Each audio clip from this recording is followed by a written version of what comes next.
રાજકોટ જિલ્લાના ઉપલેટામાં સમસ્ત મેમણ જમાત દ્વારા જન્નત 11 વિજેતાનું ટ્રોફી આપી સન્માન કરવામાં આવ્યું હતું। વર્લ્ડ મેમણ ઓર્ગેનાઇઝર દ્વારા મેમણ કપ ક્રિકેટ ટુર્નામેન્ટનું આયોજન કરવામાં આવ્યું હતું। ભારતભરની 12 ટીમોએ ભાગ લીધો હતો, જેમાં ફાઇનલમાં જતન 11 તથા પીપલુન 11 આવતા ઉપલેટાના જન્નત 11 વિજેતા થઈ હતી। જન્નત 11એ મેમણ કપ ટ્રોફી મેળવી હતી, જેનું ઉપલેટામાં મેમણ જમાત દ્વારા સન્માન સમારોહ યોજવામાં આવ્યો હતો, જેમાં સન્માન સમારોહ કાર્યક્રમમાં સમસ્ત મેમણ સમાજના આગેવાનો, વડીલો, સમસ્ત ટ્રસ્ટીગણો તેમજ ગામના આગેવાનો હાજર રહ્યા હતા। તમામ સભ્યોનું સ્વાગત કરવામાં આવ્યું હતું તેમજ સન્માન કરવામાં આવ્યું હતું।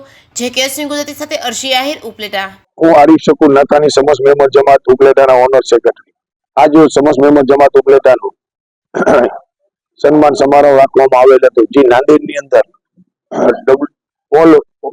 ઓલ્ડ મેમણ જમાત ઓર્ગેનાઇઝર તરફથી ટુર્નામેન્ટ રાખવામાં આવેલ હતું। તેની અંદર 12 ટીમોએ ભાગ લીધેલ હતો। તેમાં ચીપલુન 11 અને ઉપલેટાની જન્નત 11 ફાઇનલમાં પહોંચેલ હતી। એમાં જન્નત 11 ઇતિહાસમાં પહેલીવાર ઉપલેટા જન્નત 11 ટ્રોફી જીતીને ઉપલેટાનો ઇતિહાસ રચ્યો છે અને ઉપલેટા સમસ્ત મેમણ જમાતનું ગૌરવ બનાવેલ છે।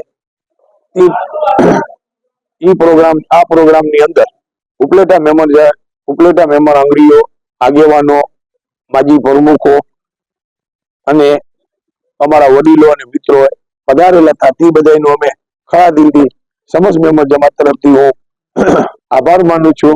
અને જી જન્નત 11 એ ટ્રોફી જીતીને લઈ આવેલ છે, એ ટ્રોફી સમસ્ત મેમણ જમાત ઉપલેટાને અર્પણ કરેલ છે। એ બી ઇતિહાસમાં પહેલી વખત બનેલ છે।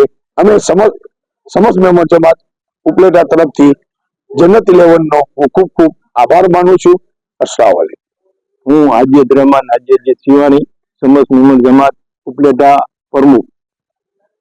નાંદેડ મુકામે WMO વર્લ્ડ મેમણ ઓર્ગેનાઇઝેશન તરફથી ક્રિકેટ ટુર્નામેન્ટનું આયોજન કરવામાં આવેલ, જેમાં ઉપલેટાથી જન્નત 11 ગયેલ।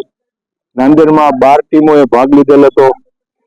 ફાઇનલમાં જન્નત 11 અને ચીકમગલું ખેલેલ, તેમાં જન્નત 11 ઉપલેટાએ જીત મેળવીને ટ્રોફી પોતે હાંસલ કરેલ, જે ઉપલેટામાં ઇતિહાસમાં પહેલીવાર આ ટ્રોફી આવેલ છે।